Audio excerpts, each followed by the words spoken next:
ನಮಸ್ಕಾರ, ನಾನು ನಿಮ್ಮ ಅಭಿಷೇಕ್ ಶೆಟ್ಟಿ. ನೀವು ಕೇಳ್ತಾ ಇದ್ದೀರಿ ಸುದ್ದಿಗಳ ಲಂಚ್ ಬಾಕ್ಸ್. FD ಮಾಡುವವರಿಗೆ ಒಂದು ಒಳ್ಳೆಯ ಸುದ್ದಿ. ಡಿಮ್ಯಾಟ್ ಅಕೌಂಟ್ ನಾಮಿನಿ ಆಡ್ ಮಾಡಲು ಡೆಡ್ ಲೈನ್ ಮುಂದೂಡಿಕೆ. UPIನಲ್ಲಿ ಟ್ಯಾಪ್ ಆ್ಯಂಡ್ ಪೇ ಸೌಲಭ್ಯ. EPFನಿಂದ ಅಡ್ವಾನ್ಸ್ ಹಣ ವಿಡ್ರಾ ಸೌಲಭ್ಯವಿಲ್ಲ. ಈ ಎಲ್ಲ ಸುದ್ದಿಗಳ ಜೊತೆಗೆ ಇನ್ನಷ್ಟು ಬಿಸ್ನೆಸ್ ಮತ್ತು ಪರ್ಸನಲ್ ಫೈನಾನ್ಸ್ ಕುರಿತ ಸುದ್ದಿಗಳು ಇಂದಿನ ಎಪಿಸೋಡ್ನಲ್ಲಿ ಇರಲಿವೆ. ಹಾಗಾದರೆ ಬನ್ನಿ ಇಂದಿನ ಲಂಚ್ ಬಾಕ್ಸ್ ತೆರೆಯೋಣ. FD ಮಾಡುವವರಿಗೆ ಒಂದು ಒಳ್ಳೆಯ ಸುದ್ದಿ. ಹೊಸ ವರ್ಷದ ಸಮಯದಲ್ಲಿ FD ಮಾಡಬೇಕು ಅಂದುಕೊಂಡವರಿಗೆ ಇಲ್ಲೊಂದು ಖುಷಿಯ ಸುದ್ದಿ ಇದೆ. ಅಷ್ಟಕ್ಕೂ FD ಮಾಡೋದಕ್ಕೆ ಇದು ಸರಿಯಾದ ಸಮಯವೂ ಹೌದು. ಹೊಸ ವರ್ಷ ಶುರುವಾಗುವುದಕ್ಕೂ ಮೊದಲು ಸ್ಟೇಟ್ ಬ್ಯಾಂಕ್ ಆಫ್ ಇಂಡಿಯಾ ಮತ್ತು ಆಕ್ಸಿಸ್ ಬ್ಯಾಂಕ್ಗಳು ತಮ್ಮ FD ಬಡ್ಡಿ ಹೆಚ್ಚಳ ಘೋಷಣೆ ಮಾಡಿವೆ. 50 ಬೇಸಿಸ್ ಪಾಯಿಂಟ್ಗಳವರೆಗೆ ವಿವಿಧ ಅವಧಿಯ FD ಬಡ್ಡಿ ದರಗಳನ್ನು ಏರಿಕೆ ಮಾಡಲಾಗಿದೆ. ಮುಂದಿನ ದಿನಗಳಲ್ಲಿ ಇತರ ಬ್ಯಾಂಕ್ಗಳು ಕೂಡ ಇದೇ ರೀತಿ ಏರಿಕೆ ಮಾಡುವ ಸಾಧ್ಯತೆ ಇದೆ. SBI 7 ದಿನದಿಂದ 10 ವರ್ಷದವರೆಗಿನ FDಯ ಮೇಲೆ 3.50ಯಿಂದ 7% ವರೆಗೆ ಬಡ್ಡಿ ದರ ಏರಿಕೆ ಮಾಡಿದ್ದು, ಆಕ್ಸಿಸ್ ಬ್ಯಾಂಕ್ 3%ನಿಂದ 7.10% ವರೆಗಿನ ಬಡ್ಡಿಯನ್ನು ನೀಡುತ್ತಿದೆ. ಈ ದರವನ್ನು 2 ಕೋಟಿ ರೂಪಾಯಿಗಿಂತ ಕಡಿಮೆ ಮೌಲ್ಯದ FDಗೆ ನೀಡಲಾಗುತ್ತದೆ. ಇದರ ಜೊತೆಗೆ SBI ತನ್ನ ವಿಶೇಷ ಅಮೃತ ಕಲಶ FD ಸ್ಕೀಮ್ನ ಇಂಟ್ರೆಸ್ಟ್ ಕೊನೆಯ ದಿನಾಂಕವನ್ನು 31 ಡಿಸೆಂಬರ್ನಿಂದ ಹೆಚ್ಚಳ ಮಾಡಿ 2024 ಮಾರ್ಚ್ 31ರವರೆಗೆ ಅವಕಾಶ ಕಲ್ಪಿಸಲಿದೆ. ಇದರಲ್ಲಿ ಜನಸಾಮಾನ್ಯರಿಗೆ 7.10% ಹಾಗೂ ಸೀನಿಯರ್ ಸಿಟಿಸನ್ಗೆ 7.60% ಬಡ್ಡಿ ಸಿಗುತ್ತದೆ. Mutual fund nomination. Demat account nominee add ಮಾಡಲು ಡೆಡ್ ಲೈನ್ ಮುಂದೂಡಿಕೆ. ಷೇರು ಮಾರ್ಕೆಟ್ನಲ್ಲಿ ಟ್ರೇಡ್ ಮಾಡುವವರಿಗೆ ಸೆಬಿ ಒಂದು ಸಮಾಧಾನ ನೀಡಿದೆ.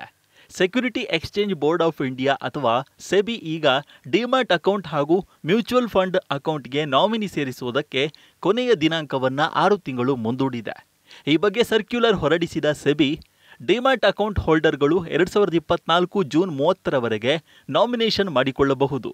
ಇದರ ಜೊತೆಗೆ ಫಿಸಿಕಲ್ ಸೆಕ್ಯೂರಿಟಿ ಹೋಲ್ಡರ್ಗಳು ಪ್ಯಾನ್ ನಾಮಿನೇಷನ್ ಹಾಗೂ KYC ಡೀಟೇಲ್ಸ್ ಅಪ್ಡೇಟ್ ಮಾಡುವಂತೆಯೂ ಸೂಚಿಸಿದೆ. ಹೂಡಿಕೆದಾರರು ತಮ್ಮ ಅಸೆಟ್ಗಳನ್ನು ಸುರಕ್ಷಿತವಾಗಿ ಇಟ್ಟುಕೊಳ್ಳಲು ಹಾಗೂ ಕಾನೂನಾತ್ಮಕ ಉತ್ತರಾಧಿಕಾರಿಯನ್ನು ನೇಮಿಸುವ ನಿಟ್ಟಿನಲ್ಲಿ ಮಾರ್ಕೆಟ್ ರೆಗ್ಯುಲೇಟರ್ನ ಈ ಕ್ರಮ ನೆರವಾಗುತ್ತದೆ. ಏರ್ ಇಂಡಿಯಾದಲ್ಲಿ ಹೆಚ್ಚುವರಿ ವೆಚ್ಚವಿಲ್ಲದೆ ಬುಕಿಂಗ್ ಶೆಡ್ಯೂಲ್ ಬದಲಾವಣೆಗೆ ಅವಕಾಶ. ಚಳಿಗಾಲದಲ್ಲಿ ಹಿಮ ಮತ್ತು ಮಂಜಿನಿಂದಾಗಿ ತೊಂದರೆಯಾಗಿರುವ ಜನರಿಗೆ ಇಲ್ಲೊಂದು ಖುಷಿಯ ಸುದ್ದಿ ಇದೆ. ವಿಮಾನ ಪ್ರಯಾಣಿಕರಿಗೆ ಯಾವುದೇ ತೊಂದರೆಯಾಗದಂತೆ ಖಾತರಿಪಡಿಸುವ ವಿಶೇಷ ವ್ಯವಸ್ಥೆಯನ್ನು ಏರ್ ಇಂಡಿಯಾ ಮಾಡಿದೆ. ದೆಹಲಿ ವಿಮಾನ ನಿಲ್ದಾಣಕ್ಕೆ ಬರುವ ಮತ್ತು ಅಲ್ಲಿಂದ ತೆರಳುವ ಪ್ರಯಾಣಿಕರು ತಮ್ಮ ವಿಮಾನಗಳ ಟಿಕೆಟನ್ನು ಉಚಿತವಾಗಿ ರದ್ದು ಮಾಡೋದು ಮತ್ತು ರೀಶೆಡ್ಯೂಲ್ ಮಾಡೋದಕ್ಕೆ ಅವಕಾಶ ಕಲ್ಪಿಸಿದೆ. ಇದಕ್ಕೆ ಯಾವುದೇ ಶುಲ್ಕ ಕಟ್ಟಬೇಕಿರೋದಿಲ್ಲ. ಮಂಜು ಮುಸುಕಿದ್ದರಿಂದಾಗಿ ವಿಮಾನ ವಿಳಂಬವಾಗುವ ಸಂದರ್ಭದಲ್ಲಿ ಪ್ರಯಾಣಿಕರು ಈ ಸೌಲಭ್ಯವನ್ನು ಬಳಸಿಕೊಳ್ಳಬಹುದು. ಕಳೆದ ಚಳಿಗಾಲದಲ್ಲಿ ಆರಂಭವಾದ ಫಾಗ್ ಕೇರ್ ಇನಿಷಿಯೇಟಿವ್ ಅಡಿಯಲ್ಲಿ ಈ ನಿರ್ಧಾರ ಕೈಗೊಳ್ಳಲಾಗಿದೆ. ಮಂಜಿನಿಂದ ತೊಂದರೆಗೊಳಗಾದ ಪ್ರಯಾಣಿಕರಿಗೆ ತಮ್ಮ ಬುಕ್ಕಿಂಗ್ಗಳು ಹಾಗೂ ಟಿಕೆಟ್ಗಳನ್ನು ಬದಲಾವಣೆ ಮಾಡಿಕೊಳ್ಳಲು ಅನುವು ಮಾಡಿಕೊಡಲಿದೆ. UPI tap and pay. UPIನಲ್ಲಿ ಟ್ಯಾಪ್ ಆ್ಯಂಡ್ ಪೇ ಸೌಲಭ್ಯ.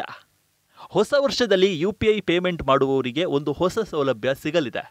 ಡಿಜಿಟಲ್ ಇಂಡಿಯಾದ ಈ ಕಾಲದಲ್ಲಿ UPI ಬಳಕೆದಾರರಿಗೆ ಟ್ಯಾಪ್ ಆ್ಯಂಡ್ ಪೇ ಸೌಲಭ್ಯ ಸಿಗಲಿದೆ.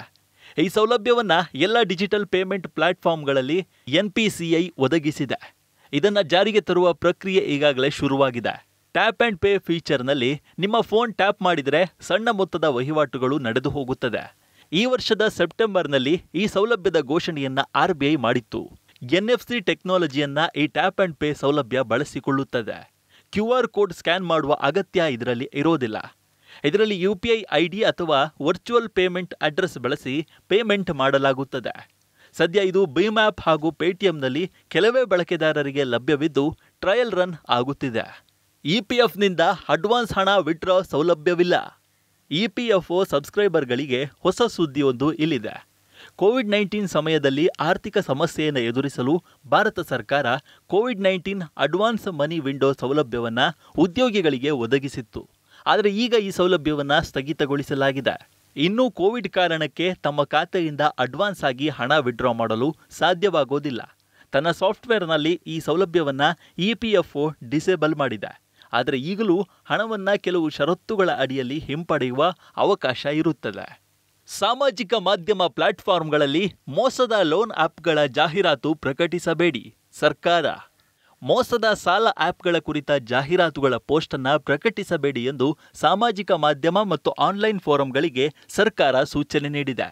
ಅಕ್ರಮ ಮತ್ತು ಮೋಸದ ಸಾಲ ಬಟವಾಡೆ ಆಪ್ಗಳ ಜಾಹೀರಾತುಗಳನ್ನು ತಮ್ಮ ಪ್ಲಾಟ್ಫಾರ್ಮ್ಗಳಲ್ಲಿ ಪ್ರಕಟಿಸಬಾರದು ಎಂದು ಮಾಹಿತಿ ತಂತ್ರಜ್ಞಾನ ಸಚಿವಾಲಯ ಹೇಳಿದೆ ಎಂದು ಎಲೆಕ್ಟ್ರಾನಿಕ್ಸ್ ಮತ್ತು ಮಾಹಿತಿ ತಂತ್ರಜ್ಞಾನ ರಾಜ್ಯ ಸಚಿವ ರಾಜೀವ್ ಚಂದ್ರಶೇಖರ್ ಹೇಳಿದ್ದಾರೆ.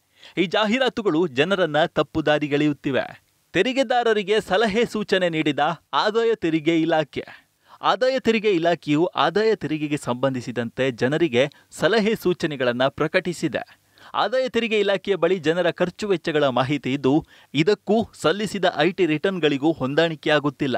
ಹೀಗಾಗಿ ಆದಾಯ ತೆರಿಗೆ ರಿಟರ್ನ್ ಅನ್ನು ಪರಿಷ್ಕರಿಸುವಂತೆ ಅಂತವರಿಗೆ ಇಲಾಖೆ ಸೂಚನೆ ನೀಡಿದೆ. ಐಟಿಆರ್ ಮತ್ತು ರಿಪೋರ್ಟಿಂಗ್ ಯೂನಿಟ್ ನೀಡಿದ ಮಾಹಿತಿಯಲ್ಲಿ ಹೊಂದಾಣಿಕೆಯಾಗದ ಸಂದರ್ಭದಲ್ಲಿ ಅಡ್ವೈಸರಿ ನೀಡಲಾಗಿದೆ ಎಂದು ಇಲಾಖೆ ಹೇಳಿದೆ. ವಿದೇಶಿ ವಿನಿಮಯ ಡೀಲರ್ಗಳು, ಬ್ಯಾಂಕ್ಗಳು, ಎನ್ಬಿಎಫ್ಸಿಗಳು, ಸಬ್ ರಿಜಿಸ್ಟ್ರಾರ್ಗಳು, ಅಂಚೆ ಕಚೇರಿಗಳು, ಬಾಂಡ್ ಡಿಬೆಂಚರ್ ಇಶ್ಯೂಯರ್ಗಳು, ಮ್ಯೂಚುವಲ್ ಫಂಡ್ ಟ್ರಸ್ಟಿಗಳು, ಡಿವಿಡೆಂಡ್ ವಿತರಿಸುವ ಕಂಪನಿಗಳಿಂದ ಮಾಹಿತಿ ಐಟಿ ಇಲಾಖೆಗೆ ಸಿಗುತ್ತದೆ. ಇವಿಷ್ಟು ಇಂದಿನ ಲಂಚ್ ಬಾಕ್ಸ್ ಸುದ್ದಿ. ಇನ್ನಷ್ಟು ಅಪ್ಡೇಟ್ಗಳೊಂದಿಗೆ ಮತ್ತೆ ಭೇಟಿಯಾಗೋಣ. ನಮಸ್ಕಾರ.